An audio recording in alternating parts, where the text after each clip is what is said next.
Today, we're looking at hidden secrets in the recent Mortal Kombat game. Some of these secrets are intentional, while others are complete accidents. But let's make things interesting. If you learn anything new from this video, then make sure to leave a like down below. And while you're down there, post any secrets you know in the comments. But before we get started, here's a quick word from today's sponsor. Want amazing deals on software like Windows and Microsoft Office? Well, then Royal CD Keys has you covered. Their site offers a ton of deals on software for a very low price, which is a great alternative to pirating because when you pirate software, you get the wrong updates or it runs too slow and isn't compatible with your device, all that annoying stuff, which is why Royal CD Keys is a much better option. They also have a wide range of Xbox and PSN subscriptions for a very low price. Just don't forget to use my code TrueUnderdog for 10% off every purchase. Within minutes, Royal CD Keys emailed me the download link and the license key. Getting your hands on amazing software is easy and safe with Royal CD Keys, and I can't recommend them enough. Alright, now comes the part where I hit you with Mortal Kombat facts that you hopefully don't know. And don't forget our agreement. If you learn anything new from this video, then you gotta leave a like down below. And without any further ado, let's begin. First up, let's talk about costumes. Some of the default costumes in Mortal Kombat 11 are pretty underwhelming, and the best example of this is Jackie Briggs. Her default skin is pretty garbage. However, the good news is her alternate skins look really nice, and one of them has a very interesting detail. If you zoom in really closely on Jackie's necklace, then you'll notice a ring, and many fans have assumed that this ring belongs to Takeda, which means that Jackie and Takeda are either engaged or outright married in Mortal Kombat 11.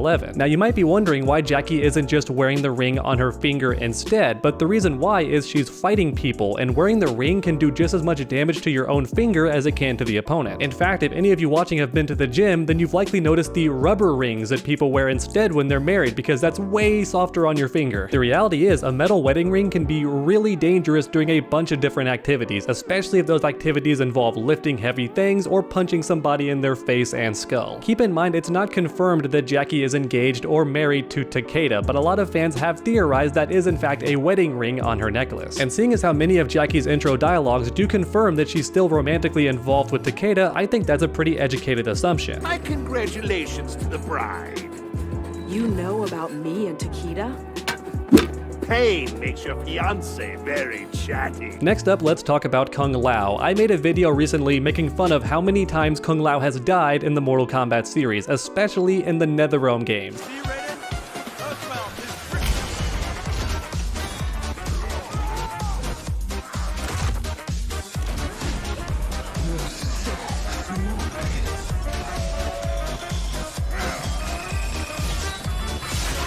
In fact, he dies in the recent movies too, and in Mortal Kombat 11, he dies multiple times. Even his Revenant dies. But believe it or not, Kung Lao actually escapes death in Mortal Kombat Aftermath, and a lot of people didn't notice it, myself included. When Shao Kahn tosses him overboard, you assume that's it for the Shaolin monk, and that he's doomed to drown in the Sea of Blood, or be eaten by a giant fish, any number of things. But here's what's curious. Later on in that same story mode, you still fight his Revenant. And that's only possible if Kung Lao is still alive. Don't forget what happens in the Shaolin Monks chapter. Liu Kang and Kung Lao both get caught in a trap, and they are surely doomed to die, but Kronika stops it. And when asked why she would spare such powerful enemies, she simply states, hey, if they die, then we don't have their revenants, and I need their revenants for my army. It's dangerous to let them live.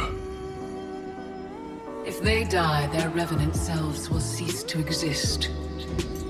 We need them to defend the keep. So there you have it. Kung Lao can't be dead in Aftermath, because if he was, then his Revenant wouldn't be there to fight Shang Tsung, Shao Kahn, and Sindel. And while it is nice to know that Kung Lao's not dead, it just creates more questions, like where did he go? Did he just abandon everybody and become a family man? I mean, it's possible, because he did do that in past games. He would fake his death and then just live a regular life. And for the older games, that made sense for Kung Lao's character, but for the NetherRealm version, it doesn't quite add up. And that's why many believe that NetherRealm could have just messed up, and that's entirely possible, but I choose to believe that Kung Lao did not die in Aftermath, and that's why we can still fight his Revenant. In fact, it's very likely that Kung Lao was planned to show up again in the final fight, but the developers just forgot or didn't have time to add him, any number of things. And next up, let's talk about gear pieces and customization. Frost allows you to customize her core, which is a pretty tiny piece of gear to customize. However, just like Jackie's necklace, if you zoom in, then you'll notice it looks very similar to the Cryomancer medallion that Sub-Zero wears. And while this could just be a coincidence, it's also entirely possible that Kronika did this on purpose, because now Frost is the Grand Master of the Lin Kuei. I mean, it is the cybernetic Lin Kuei technically, but it still counts. She is leading the Lin Kuei with her brain, and she is the Grand Master of the group. The good she could have done.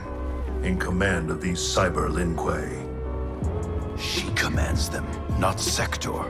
If so, she is linked to them. They follow her thoughts. So it makes sense for her to wear the Cryomancer medallion, not to mention in past games, that was her entire motivation, to steal that thing from Sub-Zero, and now she finally has it. Or at the very least, it does look very similar, so let me know your thoughts in the comments. Do you think Kronika made this item to look just like the Cryomancer medallion, or is it in fact the real deal? Because honestly, either way it makes sense. It's clearly a power source for Frost, but that could be because it's actually powering her. The Cryomancer medallion is really strong. In fact, it's so strong that when she tried to wear it without the cybernetic parts, it froze her completely. So once again, it appears the customizable gear pieces and skins have a lot of secrets waiting for us to discover. And now it's time for a secret from Mortal Kombat X that I myself missed completely, and I'm willing to bet a lot of you watching missed this too. If you pick a certain variation for Kung Jin, he has a glowing disc that he can throw and then it comes back to him. And because it glows, I always assumed it was technology given to him by the Special Forces, but I was completely wrong. This weapon doesn't have any crazy technology at all. It's actually magic, just like Kung Lao's hat, and that's why it glows. It really is the exact same magic that Kung Lao uses to call his hat back and to teleport with it, all that stuff, which confirms that Kung Lao doesn't have the power himself. Instead, his hat really is magic. That's why it comes back to him, why he can teleport to it, all that stuff, which could be cool or lame depending on your perspective. I think it's a really cool Easter egg for Kung Jin to have a weapon like this because he is the cousin of Kung Lao, or he's his nephew in MK11 because I think the writers forgot his exact relation to Kung Lao, but either way, he is his relative, so it makes sense for him to have a similar weapon to Kung Lao. However, the downside is, I did always think that Kung Lao had magic powers just like Liu Kang. The guy can throw fireballs, so why can't Kung Lao teleport and have the skill to throw his hat in a way that it comes back to him, kinda like Captain America's shield, but nope, turns out it's all just magic. So in a way, this reveal is kinda like a double whammy. We now learn that Kung Lao uses magic on his hat to do all the cool stuff, and that Kung Jin's weapon is powered by the exact same magic. And this next secret is courtesy of Sonic Ha XD. A lot of people believe that Scorpion dies by Devora's poison. And that's a fair assumption because Scorpion himself from the past does say, yeah, my older self kinda died and it was a bit my fault, so my bad G, but I'm gonna help you guys out, so it's all good, right? However, here's the thing, if you look really closely in the final battle and squint your eyes in the top corner, then you can clearly see Hanzo Hasashi fighting and not the past Scorpion. Look at that, he didn't die after all, he's completely fine. However, do not waste your time going to story mode right now and double checking because NetherRealm did remove this. It's now the past Scorpion because this was a mistake on the developer's part. Scorpion really was meant to die in that chapter, and as a result, having him fight on the boat was just a mistake of the character models. Instead of using the past Scorpion model, they accidentally used his future version model instead, but now they've corrected it. And as a result, you can no longer see this secret in the story mode, which makes it a very rare secret indeed. Because even though it's not canon, at one point in time, Hanzo Hasashi was involved in the final battle against Kronika. And now it's time for another secret regarding Frost, not just because I love her character, but because this secret is actually pretty interesting to me and I never realized it until recently. I'm sure all of you watching by now have seen the unique interaction between Cassie and Frost where she calls her Elsa. Hey there, Elsa. What's up? Why does everyone call me that? Oh, honey, let me help. Everyone knows about that, it's a funny, unique interaction. However, here's the thing, Frost actually does watch the Frozen movie after this conversation, and I have proof, because if you have Frost fight herself, then she quotes the song that Elsa sings in the Frozen movie, which means not only did she watch the movie, but she remembers it. The past is in the past. Then let your storm rage on.